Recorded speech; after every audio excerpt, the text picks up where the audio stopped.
자, 그러면 오늘 컨텐츠 진행을 할게요. 오늘 이야기할 인물은요, 여러분들 많이 알고 계시죠? 피카소입니다. 피카소인데요. 이렇게 생기신 분이죠. 여러분들 많이 보셨죠? 보셨죠?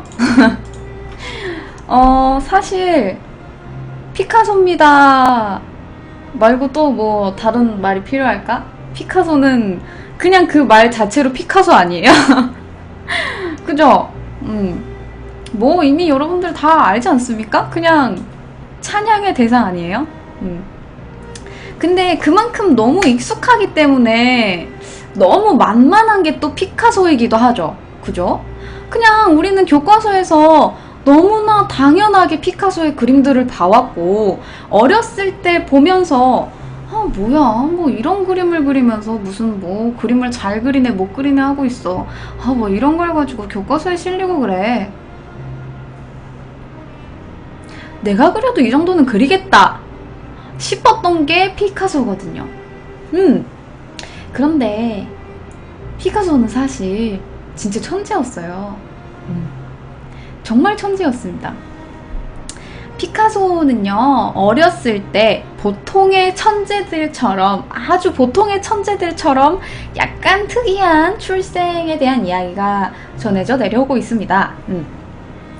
피카소는 태어났을 때 울지 않았대요. 숨도 쉬지 않았대요. 그래서 산파가, 아이를 받아주는 사람이 이 피카소가 어렸을 때 이 아이가 죽었다고 생각을 했대요. 그래서 너무 안타까운 눈으로 이렇게 산모를, 피카소의 어머니를 바라봤겠죠. 아이가 이러면서 바라봤겠죠. 아이가 죽은 줄 알았어요. 그런데 먼 친척뻘의 의사 살바도르라는 사람이, 왠지 달리가 생각이 나죠? 살바도르라는 사람이 이 피카소를 살려냈다고 합니다. 아주 간단하게. 어떻게 살려내는지 알아요?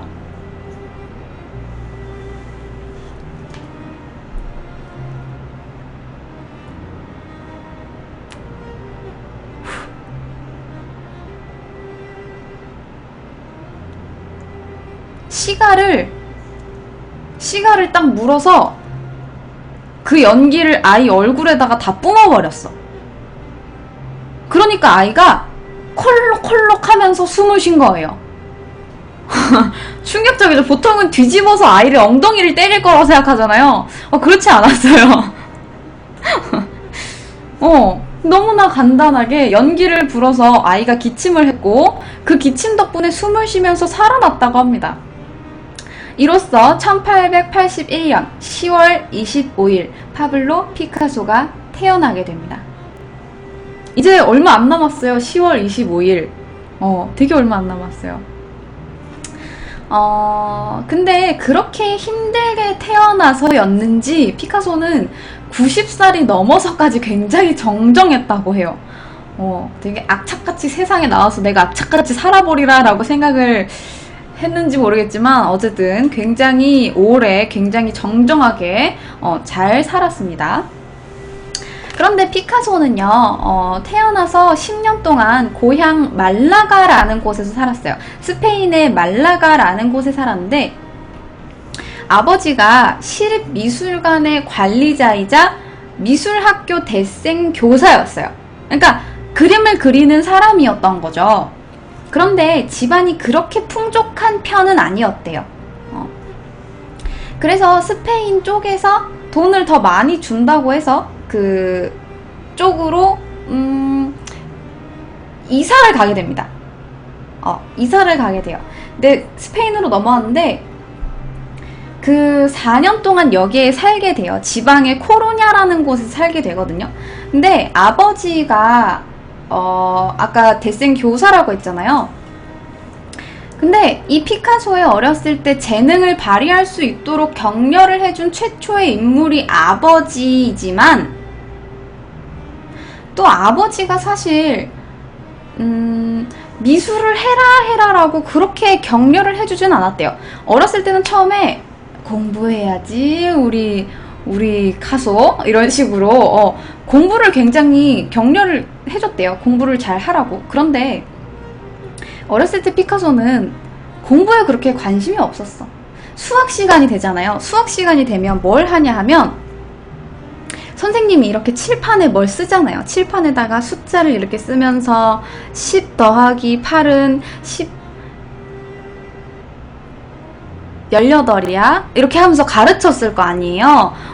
그래서 그 숫자를 적은 걸 보고 계산을 한 게 아니라 선생님이 그 숫자를 어떻게 적었는지, 어떤 모양으로 그렸는지만 더 관심을 가졌어요. 그래서 선생님이 칠판에다가 숫자를 쓰면 그걸 눈여겨보고 숫자를 똑같이 흉내낸 거예요. 그러니까 피카소는 수학을 배우지 않았어요. 수학을 배운 게 아니라 그냥 숫자를 똑같이 적었을 뿐이에요. 그러다가 계산을 할 수 있게 됐다고 합니다. 굉장히 특이하죠? 되게 특이해요. 네, 이게 피카소예요. 이건 나중에 나이 들어서 모습인데 어렸을 때 모습을 가져오려고 했는데 너무 사진이 많아. 피카소만 쳐도 너무 많아가지고 없더라고요. 그래서 뭐 어쨌든 여러분들 수학은 사칙연산만 하면 되는 거 아니겠습니까? 아니 뭐 덧셈뺄셈만 하면 됐지 뭐. 네, 그래서 어린 피카소는 더 이상 배움에 그렇게 관심을 갖지 못하고 그림 그리는 일만 좋아했대요. 그래서 전통적인 미술 교육을 받지 않았음에도 불구하고 그냥 계속 혼자 끼적끼적 그림을 그렸대요. 그냥 계속 그림만 그렸어. 그러다가 최초로 모델을 삼았던 게 아버지예요. 아버지를 처음으로 그렸는데 13살의 아버지의 모습을 처음 그렸거든요. 그걸 딱 보고 아버지가 어떻게 했냐면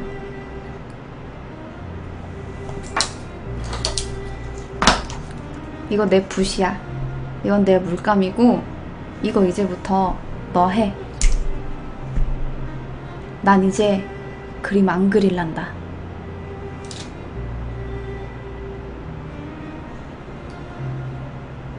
피카소가 13살에 자기를 그린 모습을 보고 아버지는 대생 교사였음에도 불구하고 더 이상 그림을 그리지 않았어요. 모든 도구를 다 피카소한테 물려주고 그 이후로 그림을 절대 그리지 않았다고 합니다. 천재성을 알아본 거죠. 그래서 이제 피카소의 아버지가 이후에 바르셀로나의 교사가 되거든요. 미술학교 교사가 되는데 이 피카소를 미술학교에 들어가게 해줘요. 그리고 고급반으로 넣어줍니다. 자식의 재능을 알았던 거지. 초급반부터 시작하지 않았어. 그냥 고급반으로 올라갈 수 있게 해줬어.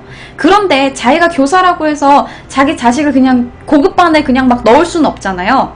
그래서 포트폴리오를 제출을 했어야 됐어요.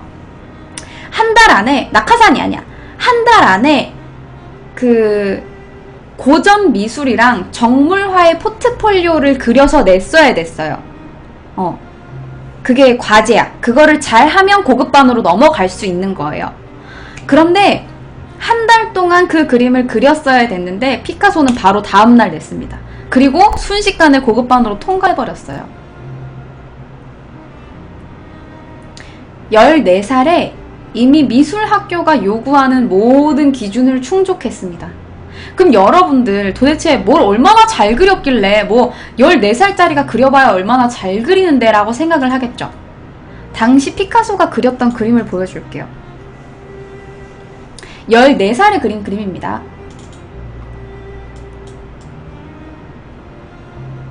안 보이나? 14살에 그렸어. 첫 영성체라는 그림이거든요. 이거를 14살에 그렸습니다. 대단하죠? 대단하죠? 정말 말도 안 되죠? 그런데 피카소는 이미 어렸을 때부터 이 정도로 그릴 수 있었어. 그런데 여러분들이 기억하는 피카소는 어때요? 막 눈이 막 여기 붙어있고 여기 붙어있고 막 턱이 막 여기 올라와 있고 코가 막 밑에 붙어있고 이게 어린이 그림이야 어른 그림이야 싶은 그림이죠. 그래서 이게 바뀐 거예요. 근데 사람들은 오히려 이 점을 피카소의 천재성을 잘 보여주는 기준이다라고 이야기를 하고 있어요. 그래서 피카소는 졸업도 하기 전에 바르셀로나에서 가장 주목받는 화가 중에 한 사람으로 인정을 받게 되고 굉장히 어렸을 때부터 1급 화가들하고 같이 전시회, 작품을 출품을 할 정도로 엄청나게 인정을 받습니다. 대단하죠. 그리고 이제 15살에 그린 그림이에요. 15살에 그린 그림입니다. 진짜 말도 안 되죠. 15살.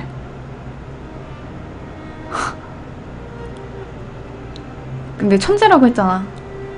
진짜 잘 그리죠. 중2가 그렸어요. 중2가.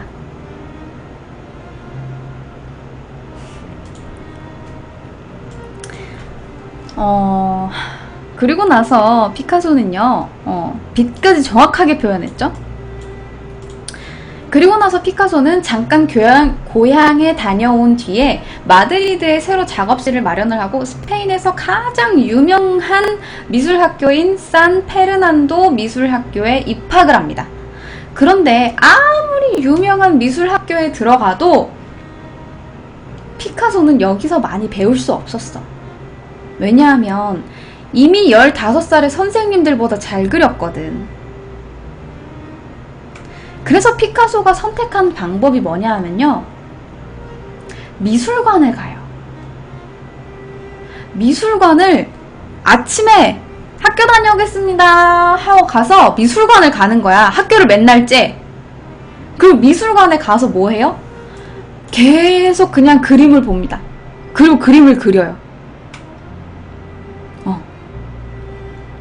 그리고 그 미술관에서 자기 미술 인생의 최초의 첫사랑을 만납니다. 첫사랑? 누구냐 하면요,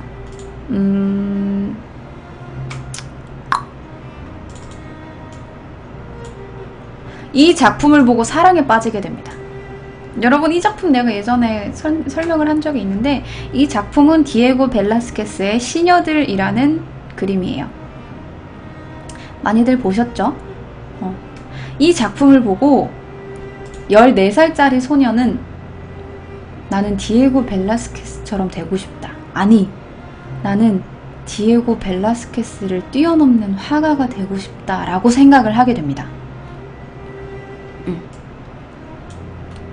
그리고 나중에 피카소는 나이가 1흔이 넘어서까지도 이 시녀들을 재해석했어요. 자기 스타일대로. 어쨌든 이렇게 14살, 뭐 15살, 16살까지 이렇게 그림을 막 그리면서 더 이상 배울 게 없는 거야, 학교에서. 16살쯤 되니까 이제 뭐 막 그냥 너무 잘 그리니까 학교에서 배울 게 없어.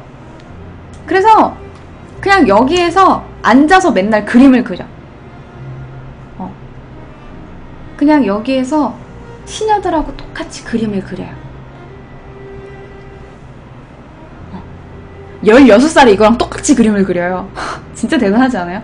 미술관에 있는 그림들을 그냥 맨날 똑같이 그림을 그리는 거야. 맨날 그것만 해요. 그러다가 아예 학교의 흥미를 잃어버려서 학교에서 배우고자 하는 의지가 없어져요. 그냥 학교에서 배우는, 우리가 배우는 그런 입시미술 같은 거 있잖아. 그런 배우기만 하는 미술은 이제 지겨운 거야. 그래서 더 자유로운 미술을 배우기 위해서 파리로 넘어갑니다. 아, 역시 예술가들의 도시 아니겠어요? 프랑스 파리? 그래서 여기서 뭐 폴 세잔, 에드가 드가, 뭐 피에르 보나르 이런 사람들을 만나면서 화가로서 뭔가 이제 좀 자유롭게 살고자 했습니다. 하지만 뭐 이제 갓 20살 된 청년이 파리에 가가지고 나는 정말 엄청난 화가가 될 거야. 라고 생각을 했다고 해서 거기서 그러면 내가 이 작품을 한 5억에 사겠소 이렇게 하는 사람이 없잖아. 당시 피카소는 그냥 무명이야. 무명의 20살짜리 꼬맹이라고. 그래서 아무리 이상이 높아도 현실은 어때요? 현실은 자본주의죠. 돈이 없는 거죠.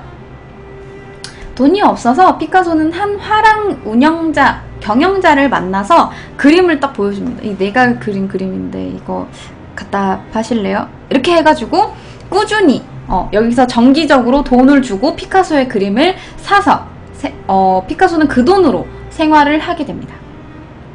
나중에 이 화랑 경영자한테 너무 고마워서 그 화랑 경영자 초상화를 몇 점을 그려줬대요.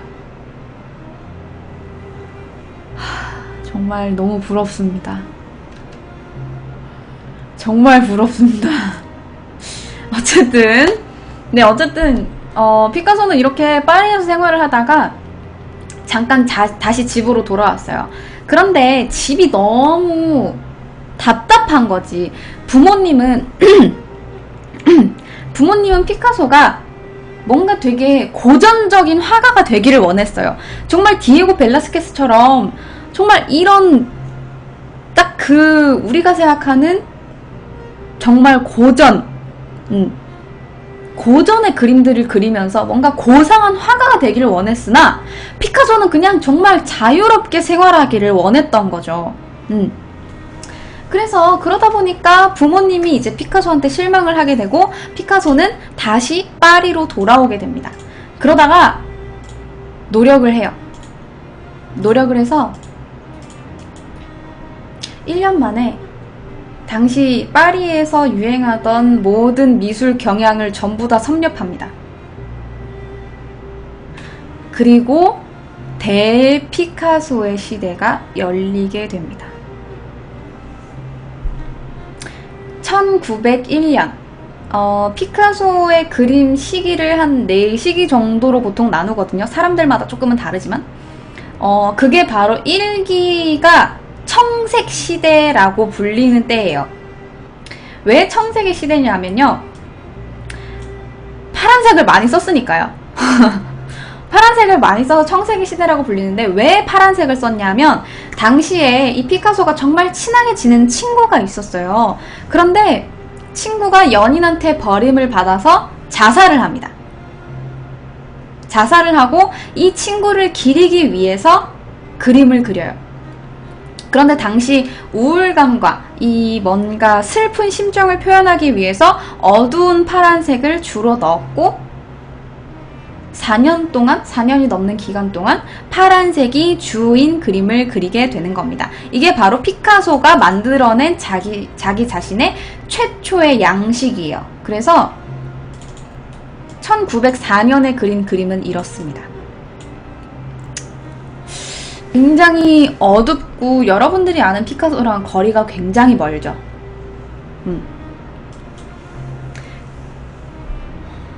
그리고 뭐 이때 당시에 파랑파랑하죠? 이거는 뭐 별거 아닌 이야기인데요. 그때 당시에 그렸던 그림 중에 친구 앙헬 페르난데스의 초상화를 그린 적이 있거든요. 이것도 청색시대예요. 보면 굉장히 파랑파랑하죠. 굉장히 보기 우울해 보이고 굉장히 파랗죠. 이 청색시대에 그린 앙헬 페르난데스의 초상인데요. 이게 얼만 줄 아세요, 여러분들? 이게 얼마게요? 얼마 정도 할 것 같아요?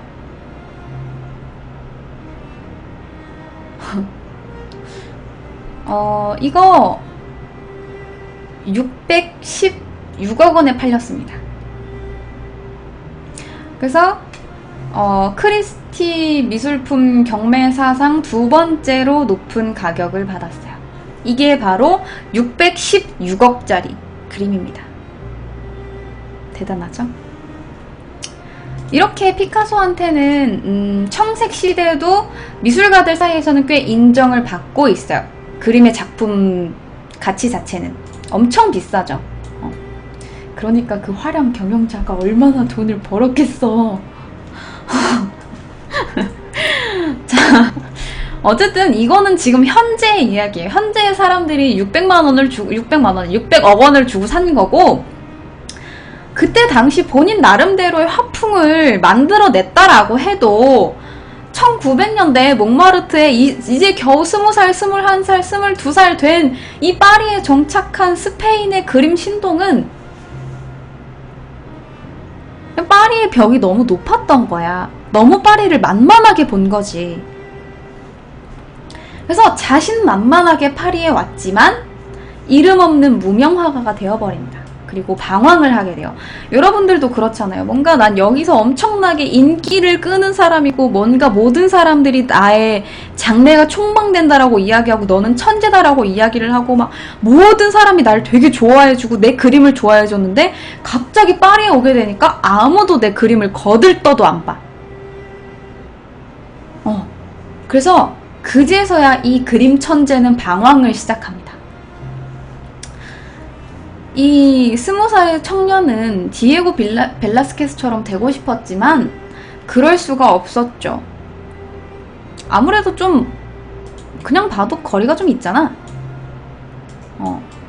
이런 자신만의 화풍을 만들어내는 게 어려웠던 거죠.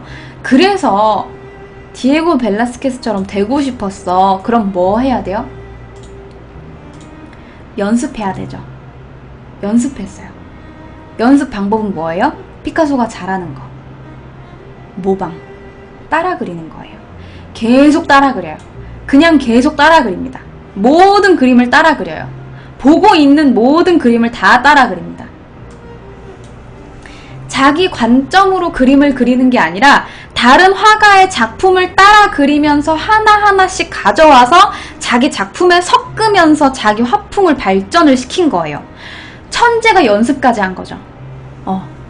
그래서 이 작품은 이제 피카소가 그린 삶이라는 작품이거든요. 근데 이 삶이라는 작품을 보면요, 뭐 굉장히 비슷하지 않아요? 여기 보면 여기 가운데 이렇게 얼굴 묻고 울고 있는 여자 있죠. 이 그림은 고흐의 그림이에요. 고흐의 슬픔이라는 그림인데요. 이 작품을 따라하고 따라해서 자기의 것으로 만들면서 자기 그림에 녹여내는 거예요. 이런 식으로 자기 화풍을 계속해서 발전을 시키는 거예요. 계속 따라 그리는 거죠. 똑같이 그리면서 그 그림에 대해서 배우는 거예요. 똑같이 따라 그리다 보면 이 펜이 어떻게 움직이는지를 알 거 아니에요. 뭐 우리는 모르겠지만 그래서 어떤 화가가 어떤 화풍으로 뭐 어떤 붓터치를 썼는지 뭐 어느 시대에 그렸는지 그런 걸 몰라요. 아무런 정보 없이 그냥 그림만 따라 그립니다. 그게 고흐가 그림을 배우는 방법이었어. 자, 청색 시대의 피카소가 그린 그림이에요. 다림쥐라는 여인입니다. 비슷하죠? 비슷해요. 그죠? 이거는 에드가 드가가 그린 다림질하는 여인이고요. 이건 피카소가 그린 다림질하는 여인이에요. 한쪽 손에 힘을 주고 다림질을 하는 구도 자체가 똑같죠. 베끼는 거예요. 이게 23살 때 그린 그림이에요. 23살. 자, 그리고 이거는 굉장히 나중에 그린 그림인데요.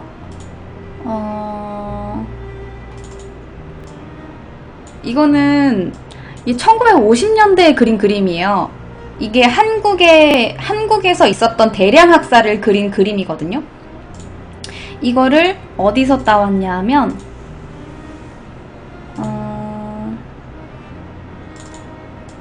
이건 고야의 그림이에요. 비슷하죠. 구도가 비슷하죠. 이런 식으로 피카소는 나이가 들어서까지 모방을 했어. 그거 모방은 나쁜 게 아니라 피카소에게 그림을 그리는 방법이었던 거예요. 그림을 배우는 방법이고. 이게 5월 3일의 처형이라는 그림이고요. 이게 한국에서의 대량 학살이라는 작품입니다. 그러니까 표절 작가가 아니라 자기만의 화풍을 만들어내는데 그거를 녹여내는 거죠. 자, 어쨌든 이 모든 예술가들의 그림을 전부 다 피카소는 소화를 해냅니다. 화풍 자체가 달라지죠. 구도는 약간 비슷할 수 있어요. 하지만 자기만의 색깔이 있죠. 똑같이 그린 다음에, 아주 똑같이 그려본 다음에 틀을 다 파괴를 해요. 그런 다음에 재구성해서 자기의 그림으로 그려요. 그러니까 어린애가 장난감을 갖고 막 놀아. 장난감을 갖고 노는데 장난감 내부가 너무 궁금한 거야. 그럼 그때부터 장난감을 뜯어. 장난감을 뜯어서 해체를 한 다음에 안에 뭐가 있는지 봐. 그리고 다시 자기 마음대로 조립하는 거예요. 그런 거랑 비슷하다고 생각하면 돼요. 그리고 이제 청색시대에 그린 그림들은 주로 하층민 계급을 그린 그림이 많아요. 굉장히 아까 삶 같은 그림을 보면 되게 인물들 자체가 굉장히 길쭉길쭉하고 파란색을 쓰고 뭔가 어두운 느낌이 들죠. 굉장히 말라서 수척해 보입니다.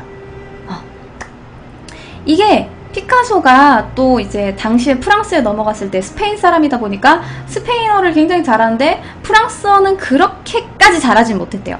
그래서 거기서 오는 뭔가 고독감과 혼란스러운 감정을 여기서 또 어느 정도 녹여냈다고 사람들이 이야기를 하죠. 피카소가 무슨 생각을 했는지는 모르겠지만 어쨌든 네. 어쨌든 이렇게 돈도 없고 고독도 겪었던 이 피카소는요, 나중에 연애를 시작합니다. 연애를 해요. 연애를 하는데요, 이름은 페르낭드 올리비에라는 여자예요. 페르낭드 올리비에. 이 여자입니다. 네. 이 여자랑 연애를 합니다. 연애를 하는데 무려 7년 동안 연애를 해요. 근데 당시에 피카소가 얘기했잖아요. 돈이 없었다고. 무명화가라서 돈이 없었어. 돈이 없었는데 이 연인이었던 이 페르낭드 올리비에는 돈이 필요하면 근처 상인들한테서 기가 막히게 돈을 꿔왔대요. 돈을 되게 잘 빌리는 재주가 있었대요. 아무튼 그래서 둘이 연애를 하는데, 연애를 하니까 뭔가 여러분들 그렇잖아. 연애하면 막 모든 게 막 좋아 보이고 모든 게 막 예뻐 보이고 뭔가 막 이렇게 막 옛날에는 자동차 지나가면 아이씨 저기 빵빵거리고 지나가고 난리야. 매연 진짜 아유 시끄러 막 이러고 말하는데 나중에 연애하고 나면 차 막 지나가면 저기 안에는 어떤 연인이 타고 있을까? 저들도 소풍을 가고 있는 걸까? 막 이런 그런 거 있잖아. 뭔가 세상이 달라 보이는 거야. 피카소도 똑같았어. 그래서 막 우울하고 막 길쭉길쭉하고 막 이런 청색 시대를 지나서 이제 피카소의 장밋빛 시대가 펼쳐집니다. 청색의 시대는 끝났어요. 장밋빛의 시대로 바뀌기 시작합니다. 힘들고 우울했던 날을 지나서 피카소는 이제 밝은 그림들을 그리기 시작해요. 밝다고 해도 썩 그렇게 밝지 않아요. 하지만 색감이 드러나게 되죠. 아 깜짝아. 이렇게 색감이 드러납니다. 확실하게 아까랑 대비가 되죠. 아까 산 같은 경우에는 이렇게 파란색을 많이 쓰고 길쭉길쭉하고 뭔가 막 우울하고 막 이런 느낌이었는데 이 그림은 이제 서커스를 주로 그렸거든요. 피카소가 이 당시. 그래서 뭔가 막 이런 되게 발도 이렇게 벌리고 있는 것도 되게 우아해요. 이런 식으로 그림을 그렸어.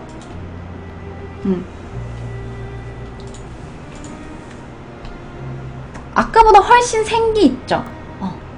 그래서 주로 어릿광대들 같은 걸 많이 그렸거든요. 근데 이게 그 당시 이제 피카소가 방랑벽이 심했대. 피카소는 죽을 때까지 방랑벽이 좀 있었던 것 같아. 그래서 피카소가 방랑벽이 심했는데 막 여기저기 계속 옮겨 다니다 보니까 이 고개사들도 여기서 공연하고 이동하고 또 여기서 공연하고 이동하고 또 여기서 공연하고 이동하고 이런 뭔가 이렇게 방랑자 생활을 하는 게 뭔가 자기하고 비슷하다고 느꼈나 봐요. 그래서 친밀감을 느껴서인지 그림 그린 걸 보면 주로 어릿광대, 고개사들, 서커스 이런 게 굉장히 많습니다. 그래서 시대별로 사진을 두세 개씩 들고 오면 오늘 사진이 100개가 넘어서 내가 사진을 많이 못 들고 왔어. 그래서 그냥 설명만 할게요. 예시는 하나씩만 가져오고 그냥 그림 설명만 조금씩 할게요. 미안합니다. 그래서 어쨌든 이 피카소는 장밋빛 시대로 넘어와요. 그런데 이 장밋빛 시대로 피카소를 이끌었던 이 페르낭디에 올리비에라는 여자는 피카소랑 7년을 만났는데도 결혼을 안 하고 끝까지 잘 될 수가 없었어.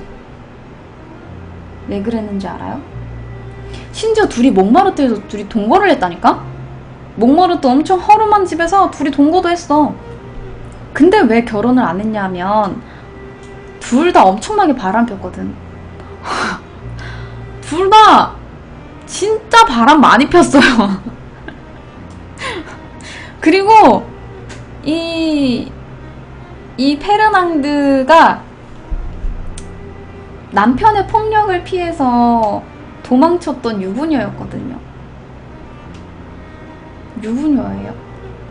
그래서 어쨌든 둘은 잘 될 수 없었어요. 어쨌든 뭐 이러한 작품 생활을 통해서 한 1905년쯤 돼서 어느 정도 인정받는 화가가 됩니다. 유부녀였어. 유부녀였습니다. 그래서 1905년에 드디어 약간 어느 정도 인정을 받는 화가가 되는데, 인정받고 난 이후에도 피카소는 끊임없이 예술에 뭔가 새로운 것들을 개발하기 위해서 계속해서 노력했어요. 진짜 무서운 게 천재고, 그것보다 무서운 게 노력하는 사람이고, 그것보다 무서운 게 노력하는 천재잖아. 피카소는 노력하는 천재였던 거야. 그래서 뭔가 본인이 어느 정도 인정을 받았으나 계속 새로운 걸 추구하는 거예요. 그래서 항상 친구들, 연인 이런 사람들로 북적북적거리던 작업실을 어느 순간 닫아걸어요. 그런 다음에 밖에도 나오지 않고 사람들도 안 만나요. 그리고 나중에 그 문이 열린 날 사람들이 경악을 했습니다. 얼마나 충격적인 그림을 그렸는지 사람들은 피카소가 고독에 쩔어서 미쳐서 저런 그림을 그렸다고 생각했고, 또 다른 친구는 저러다가 언젠가 목을 매서 자살할 거야 라는 생각을 하기도 했어요. 왜? 왜 갑자기 이런 그림 그리다가 뭐 했는데? 당시 피카소가 인정받았을 때 그렸던 그림들이에요. 이게 1905년에 그린 그림이에요. 팔레트를 든 자화상입니다. 팔레트를 든 자화상을 그렸는데요. 나중에 작업실을 닫아 건 다음에 딱 다시 열었을 때 그림이 갑자기 바뀌어 있었던 거죠. 갑자기 이렇게 변했어요.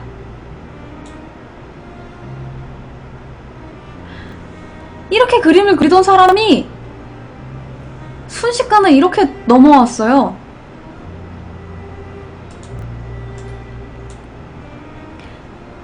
이거는 피카소가 우리가 흔히 말하는 큐비즘이라고 하죠. 입체파가 시작되기 바로 직전에 그린 그림인데, 이게 1907년에 완성한 그림이에요.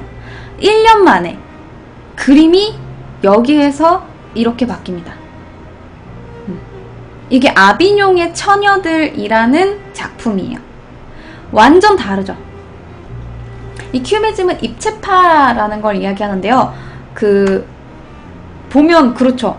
원근감 어디 있어요? 원근감 어디 있어? 빛 구도 어디 있어? 비례 어디 갔어? 앞하고 뒤는 어디 있어? 여기 보면, 여기 앉아있는 여자를 보면 분명 등인데 얼굴을 보고 있어. 아무것도 없어.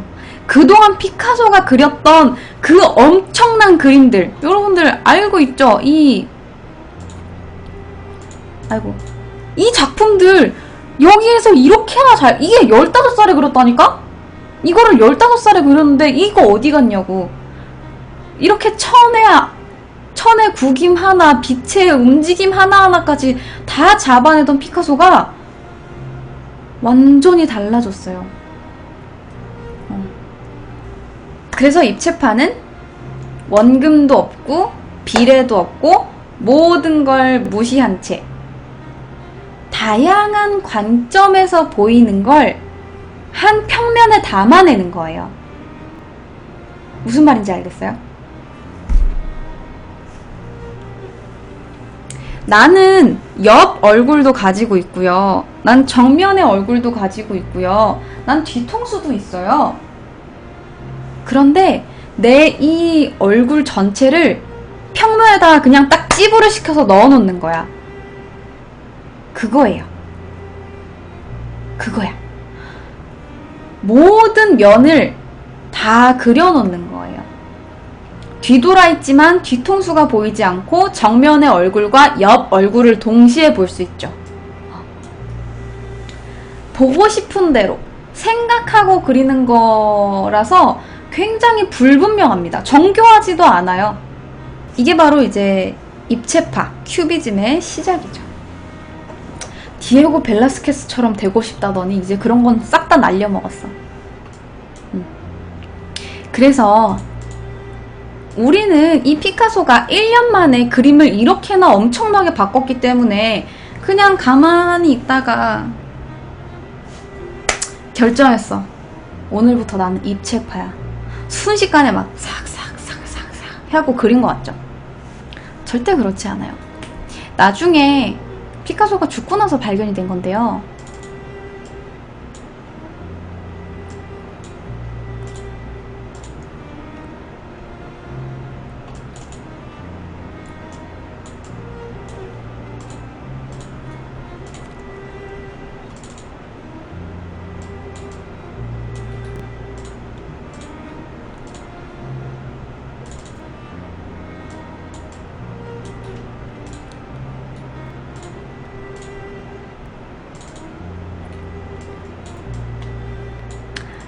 이 그림 하나를 그리기 위해서 피카소는 미친 듯이 연습했어요.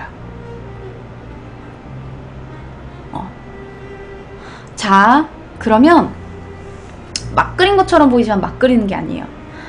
피카소가 제일 먼저 그렸던 그림은 이거거나 이거일 거예요. 그렇죠.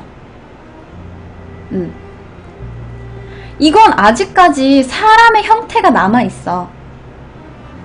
통통하고 여기 보면 여기는 아직 앉아있는데 뒤통수가 보인단 말이야. 이때까지만 해도 사람의 얼굴을 목을 돌려놓을 줄 몰랐어. 굉장히 통통하고 사람의 형태를 그대로 띠고 있고, 그 맨 처음에 이제 남자들이 있었어. 근데 이건 나중에 없어졌대요. 이렇게 그림을 그리다가 이렇게 따로따로 연습을 하다가 이렇게까지 넘어왔고 여기까지 넘어왔고 그 다음에 이렇게까지 그린 뒤에 여기까지 넘어왔을 거예요. 하나하나 다 보이죠, 연습 과정이. 이렇게 스케치를 그린 다음에 이 작품 하나를 세상에 내놓은 거예요. 이거 말고도 스케치는 엄청나게 많아요. 이거 내가 다 못 가져온 거예요. 스케치가 너무 많아서. 너무 많아요, 스케치. 이것만 해도 수백 장일걸요? 엄청 많아요, 연습만. 자, 아무튼 이렇게 사람들이 당시 미쳤다고 생각했을 정도로 혁신적인 큐비즘을 세상에 내놓은 다음에 피카소는 또다시 다른 누군가를 모방합니다. 그냥 자기만의 화풍을 탄생시키고 그게 끝이 아니야. 계속해서 또 다른 사람들을 모방합니다. 그게 아까 내가 또 보여줬던 거죠. 이거는 아까 그거 보여주자. 아까 그거. 이게 나이 들어서 그린 그림이라고 했잖아. 나이 들어서까지 모방을 한 거야. 모방을 하고 자기만의 그림으로 재해석한 거예요.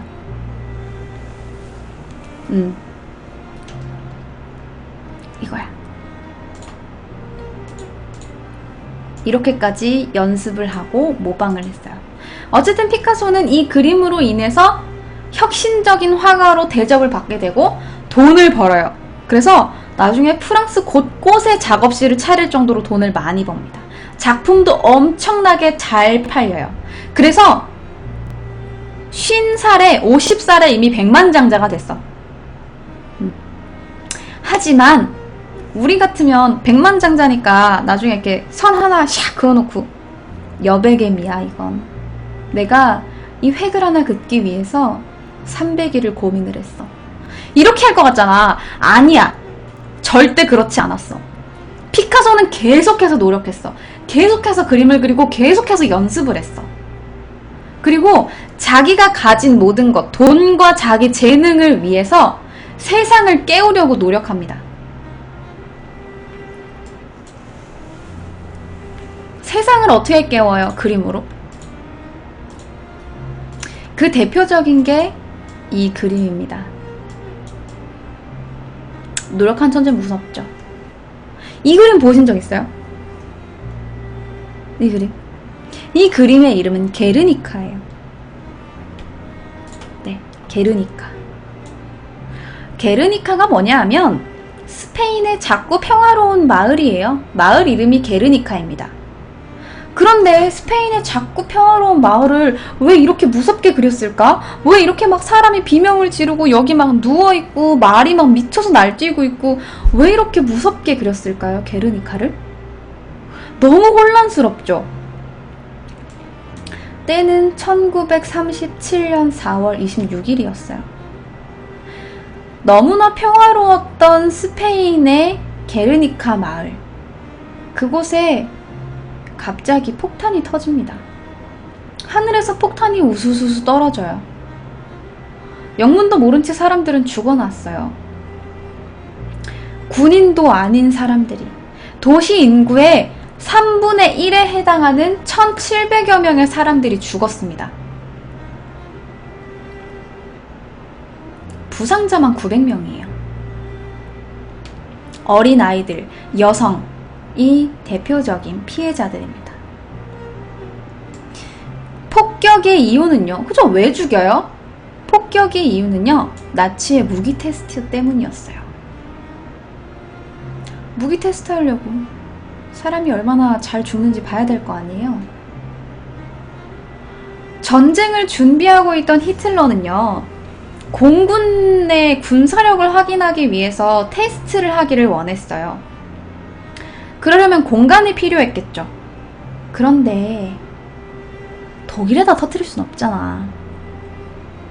그래서 고민을 하고 있는데 아주 좋은 명분이 나타납니다. 스페인 사람들이에요. 스페인에서는 당시 좌파랑 우파가 나뉘어서 싸우고 있었어요. 스페인 내란이라고 합니다. 스페인 내란이 좌파 우파 나눠서 싸웠어요. 근데 프랑코 장군이 공산주의자의 공화파부터 그러니까 이 프랑코라는 장군이 공산주의자들로부터 재산을 지키기 위해서, 사회적인 안정을 위해서, 기독교의 문명을 수호하기 위해서, 사회를 바로잡기 위해서 쿠데타를 일으킵니다. 쿠데타를 일으켜요. 그래서 내전이 시작이 됩니다. 이후에 3년 만에 정부가 항복을 하고 프랑코 측의 승리로 끝이 나긴 했는데요. 그 3년 동안 사람들이 좀 많이 죽고 지역이 많이 황폐화가 됐어. 이 프랑코 쪽 사람들은요, 어디가 지지했냐면 히틀러, 무솔리니 이런 사람들이 지지했어요. 프랑코를. 인민전선은 소비에트 연방이 지지했습니다. 그래서 나중에 약간 뭔가 세계 2차 대전의 전초전 같은 그런 느낌이 드는 거죠. 그래서 나중에 가톨릭교랑 왕당파까지도 프랑코파의 편을 듭니다. 이때 반란을 일으킨, 쿠데타를 일으킨 이 프랑코가 히틀러랑 무솔리니한테 우리 좀 지원을 해달라고 해요. 지원을 요청을 했고, 히틀러는 콘도르 사단, 군력과 전차를 지원해줍니다. 사람을 얼마나 지원을 해줬냐면 19,000명. 19,000명의 군인을 보내줘요. 그럼 무솔리니는 가만히 있어요? 아니, 무솔리니도 사람 보내야 되잖아. 근데 무솔리니는 전차를 보내진 않았어요. 대신 사람을 보냅니다. 5만 명. 그래서 이 많은 사람들과 전차가 바글바글 몰려서 스페인 내전이 터지게 되는 거죠. 전차들과 콘도르 사단과 5만여 명의 군인들, 힘을 얻은 프랑코는 피카소의 고향인 말라가를 함락시킵니다. 그리고 마드리드를 함락하고자 공격을 했으나 실패를 하게 되고요. 나중에 독일군이 하인켈 전폭기를 스페인에 투입을 해서 민간인을 학살하고 이틀 후에 프랑코가 무혈 입성을 하게 되면서 마드리드를 함락시킵니다. 이것을 위해서 명분을 삼아서 히틀러는 교전 규칙도 무시해버린 채 공항도 군부대도 방공시설도 총도 한 자루 없는 이 어린아이와 여성들만 남아있는 게르니카에 폭탄을 터뜨리게 된 거죠.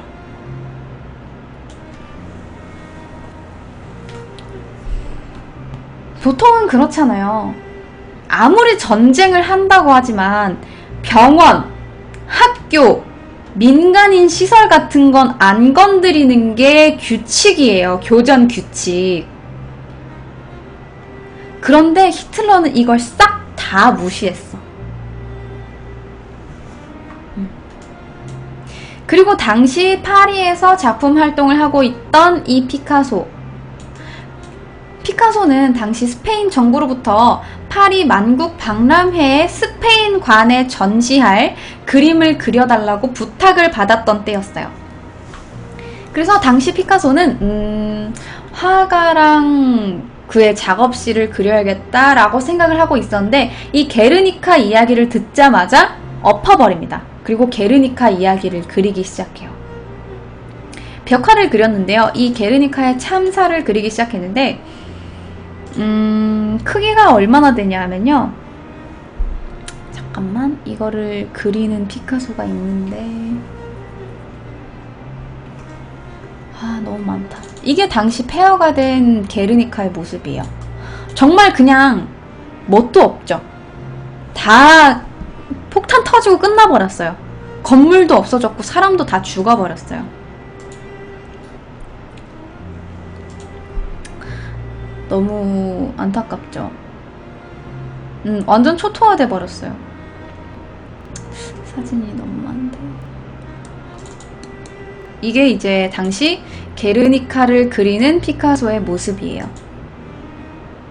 가로가 약 8m, 세로가 약 3.5m. 엄청 커! 엄청 큰 이 벽에다가 그림을 그리기 시작해요. 유채화를 그립니다. 8m에 달하는 이 엄청난 공간에다가 그림을 그리는데요. 이 유채화를 한 달 반 만에 완성합니다.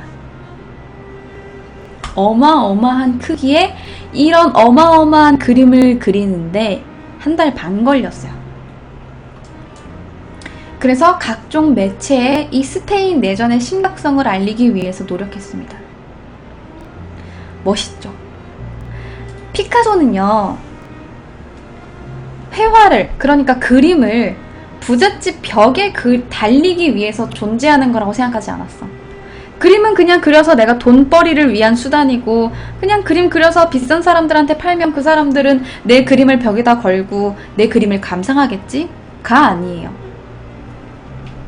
예술가는 일종의 정치적인 인물이고, 회화는 적과 싸우며 공격과 수비를 행하는 하나의 전투 무기라고 생각했던 거죠. 그래서 독일이 스페인에다가 물리적으로 폭탄을 투하를 했으면 피카소는 예술로 역사적인 폭탄을 투하하는 거죠. 우리는 이 그림 때문에 지금 스페인 내전을 안 거잖아요. 여기는 지금 다 복구됐어요. 여기는 다 복구됐어. 게르니카 뭐 우리가 알고 있는 마을도 아니잖아. 근데 이 스페인 내전은 아직까지 사람들이 기억하고 있죠. 히틀러의 나쁜 놈 시기 이러면서. 그림을 통해서 스페인 내전의 비극을 알릴 수 있다라고 생각을 했던 거죠. 그래서 이게 너무 오래돼서 흑백이 아니에요. 그냥 그림 자체가 흑백이에요. 흑백, 회색으로 되어 있는 그림이에요. 색감이 없어요. 굉장히 강하고 삐뚤어지게 표현했죠. 그래서 이 그림을 조금 확대해 볼게요. 어딘지 알겠죠? 이 부분입니다. 옆에 있는 부분이에요. 이 부분입니다. 이 부분을 똑 떼서 보면 어때요? 어린 아이는 누워있고 눈에 초점이 없어요. 눈에 흰자위밖에 없습니다. 그리고 이 아이를 안은 채 어머니는 울고 있어요. 그리고 여기에 있는 어머니 위쪽에 있는 황소 보이죠? 여기. 이건 스페인의 대표적인 동물이죠. 스페인의 상징입니다. 물론 피카소는 이 그림에 대해서 별로 해석을 하지 않았어요. 황소를 왜 그렸습니까? 말을 왜 그렸습니까? 라는 질문에 그냥 피카소는 황소는 황소일 뿐이고 말은 말일 뿐이고 그냥 난 본능적으로 그런 그림을 그렸을 뿐입니다. 라고 이야기했어요. 우리가 아무리 뭐 말이 다른 뭐 애인을 뜻하고 피카소를 뜻하고 막 여기에 무슨 의미를 녹여냈고 아무리 떠들어봐야 피카소는 그냥 그리고 싶은 대로 그렸다는 거. 근데 이 그림을 내가 설명하지 않아도 여러분들은 이게 굉장히 뭔가 참사를 그린 것 같은 그림이라는 느낌이 들잖아요. 전쟁인가? 누가 죽었나? 불이 났나? 지진인가? 하는 설명하지 않아도 사람들이 알 거라고 생각을 한 거죠. 그리고 이건 여담이고 그냥 재밌으라고 하는 썰인데요. 이 작품을 완성해 가던 때 어느 날 독일군 장교가 와가지고 작업 과정에 있던 이 게르니카를 보고 막 칭찬을 한 거야. 어떻게 이렇게 파워풀한 그림을 그릴 수 있지? 너무 잘 그렸다. 이건 진짜 멋있다. 이거 당신이 그린 거예요? 그러니까 피카소가 거기서 뭐라고 대답을 했냐면 아니요. 내가 그린 거 아닌데요. 그러면 이거 누가 그린 거예요? 누가 이렇게 잘 그려요? 그러니까 피카소가 이렇게 대답했대요. 이건 당신이 그렸지 않습니까? 라고. 독일군이 그린 그림이라는 거. 자, 뭐 어쨌든 네. 멋있죠? 멋있죠? 여러분들이 뭔가 피카소 하면 되게 어린이 같은 그림을 그렸고 이해할 수 없는 그림을 그렸고 막 너무 피카소의 그림은 어렵다라고만 생각을 하잖아요. 하지만 알고 보면 피카소는 진짜 멋있는 사람이었다는 거. 자, 피카소가 왜 유명한지 알겠죠? 그리고 이 피카소 이야기를 하다 보니까 여자 이야기가 빠질 수가 없어. 여자애가 빠질 수 없어.